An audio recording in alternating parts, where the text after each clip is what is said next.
001. Japan's Fairy Tale. Momotaro. Published by T. Hasegawa, Tokyo. All rights reserved. Japanese Fairy Tale. Momotaro. Or Little Peachling. Told in English by Kate James. Hasegawa Publishing Company. 17 Kami Nejushi, Tokyo. Momotaro or Little Peachling. A long, long time ago there lived an honest old woodcutter and his wife. One day the old man went to the hills to cut grass, and the old woman went down to the river to wash clothes. As she was washing, a great big thing came tumbling and splashing down the stream. The old woman saw it, and drew it to the bank with a bamboo stick that lay near. When she took it up and looked at it, she found that it was a very large peach.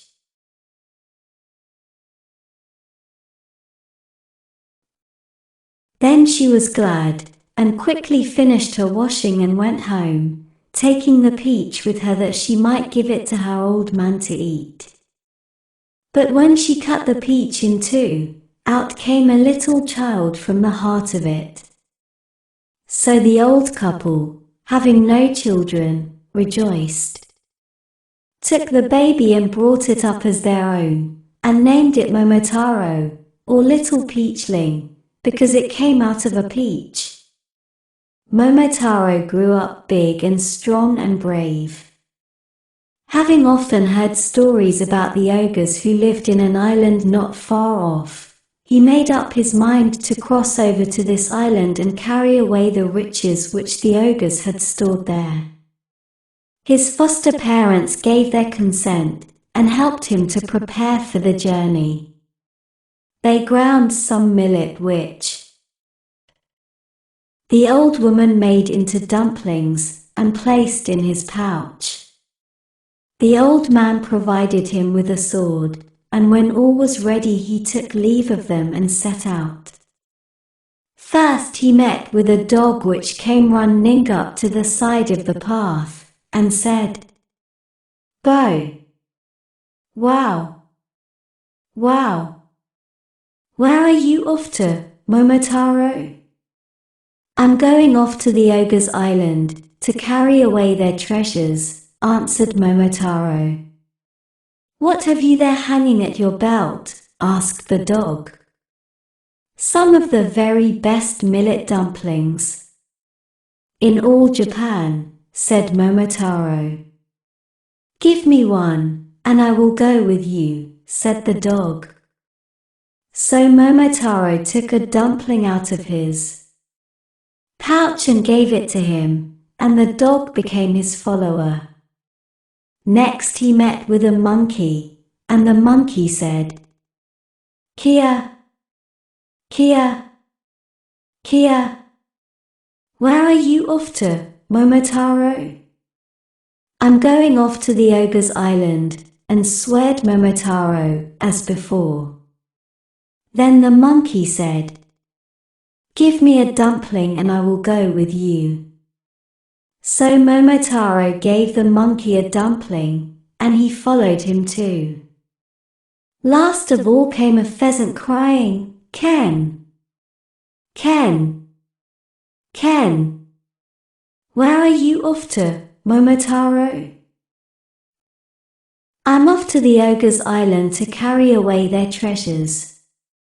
Again Momotaro answered, "Give me a dumpling and I will go with you," said the pheasant. So the pheasant got a dumpling, and all three followed Momotaro. Very soon they got to the ogre's island.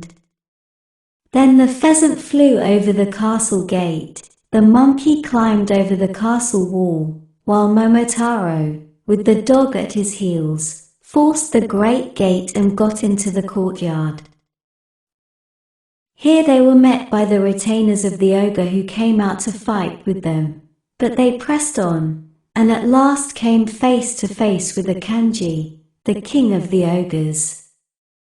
Then came the tug of war. Akandōji tried to hit Momotaro with a great iron club, but Momotaro was too quick for him, and got out of the way, so that the club fell upon the empty air. At last, after a long struggle, in which the dog, the monkey, and the pheasant gave great help to their master, Akandōji was overcome, taken prisoner and bound with rope. Moreover, all this was done in fair fight. Then the king of the ogres, and all his retainers did homage to Momotaro. "Only spare my life," said Akandōji, "and I will give up all my treasures." "Then out with them," said Momotaro, laughing. So the ogres brought out all their treasures and ranged them in order at the feet of Momotaro. There were caps and coats that made their wearers invisible, jewels which governed the ebb and flow of the tide, coral, musk, amber, emeralds, and tortoiseshell, besides plenty of gold and silver. So Momotaro and his followers went home laden with riches. The old woodcutter and his wife received them joyfully, and gave a great feast in their honor.